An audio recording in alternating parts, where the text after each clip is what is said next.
Oke baik, selamat siang Bapak Daniel.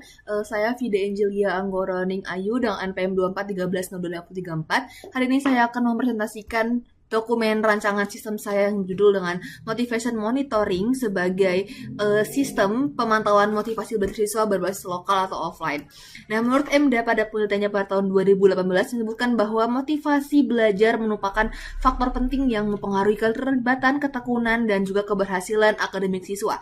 Dan pada hasil penelitiannya, MDA juga menyebutkan bahwasanya siswa dengan motivasi belajar yang tinggi cenderung lebih aktif, disiplin, dan memiliki prestasi akademik yang lebih baik. Dan mengapa itu penting? Menurut data dari yang sudah saya analisis, bahwasanya motivasi inilah jangkar utama keberhasilan akademik siswa. Ketika motivasi turun dan tidak terdeteksi sejak dini, maka akan terdampak fatal. Data dari Kemendikbudrismen pada tahun 2024 mencatat ada sekitar 66,8 ribu anak putus sekolah di Indonesia. Misalnya di Provinsi Lampung sendiri itu angka putus sekolah sebanyak 20.354 siswa, di mana angka tertinggi di tingkat SMP dengan jumlah 10.531 siswa. Dan berikut adalah berita dari urgensi sistem ini. Dan pertanyaannya, kenapa penurunan motivasi ini sering terlambat ditangani? Hasil analisis yang sudah saya lakukan, yang pertama, penilaian motivasi saat ini masih sangat subjektif, hanya mengandalkan observasi manual dan ingatan guru. Dan yang kedua, berbasis beban rasio guru BK dan wali kelas tidak seimbang. Mereka harus memantau ratusan siswa sehingga deteksi dini menjadi kurang optimal. Dan sebagai solusinya, saya mengembangkan motivation monitoring. Ini adalah sebuah sistem informasi berbasis web lokal yang dirancang khusus untuk membantu guru memantau, mengevaluasi, dan juga menganalisis motivasi belajar siswa secara objektif. Dan kenapa dibuat lokal atau offline? Agar sekolah yang memiliki keterbatasan internet juga dapat tetap menggunakannya. Begitu. Dan ini adalah alur atau desain sistem dari motivation monitoring. Next adalah key benefit.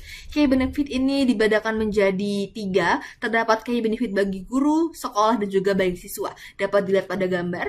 Next.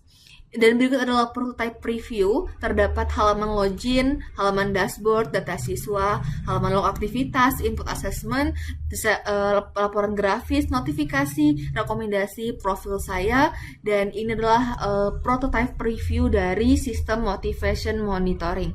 Nah, sistem ini menggunakan tema warna biru, dapat dilihat pada gambar.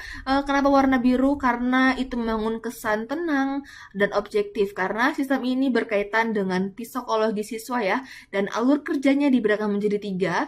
Yang pertama itu adalah langkah input, guru akan memasukkan data siswa, dan yang kedua adalah langkah proses, di mana seluruh data yang sudah dimasukkan oleh guru itu akan dihitung secara otomatis oleh sistem tanpa perlu rekapitulasi manual lagi. Dan yang ketiga adalah langkah output, hasil hitungan langsung dipetakan lewat sistem pada halaman dashboard. Dapat dilihat terdapat 3 warna, adalah warna hijau, kuning, dan juga merah. Warna hijau itu untuk melambangkan kondisi siswa dalam kondisi aman, warna kuning kondisi siswa dalam kondisi siaga, dan warna merah itu adalah kondisi siswa dalam kondisi motivasi rendah. Dimana nanti kalau terdapat siswa yang memiliki motivasi rendah, maka akan muncul kotak alarm merah yang menyala di bagian atas halaman dashboard. Dapat dilihat pada gambar, dan itu merupakan peringatan bagi guru BK untuk melakukan sebuah aksi kepada siswanya, dan akan juga diberikan rekomendasi secara otomatis dari sistem kira-kira apa saja yang harus dilakukan oleh guru BK tersebut, begitu. Dan ini adalah prototype review dari sistem motivation monitoring, dan ini adalah implementation plan. Terdapat 4 tahap yang bisa dapat dilihat pada gambar berikut. Lanjut adalah value justification, dan pertanyaannya mengapa harus beralih dengan sistem ini jika metode lama itu menggunakan atau membutuhkan waktu rekap manual yang lama dan datanya akan tersebar. Motivation monitoring ini menawarkan penilaian berbasis indikator terukur, terpusat, dan laporan otomatis, dan rekomendasi tindakan yang secara instan, begitu. Dan selanjutnya, motivation monitoring bukan hanya sebuah sistem, tetapi sebuah langkah menuju pengambilan keputusan pendidikan yang lebih cepat, objektif, dan tepat sasaran. Every student deserves the right support at the right time. Terima kasih, selamat siang.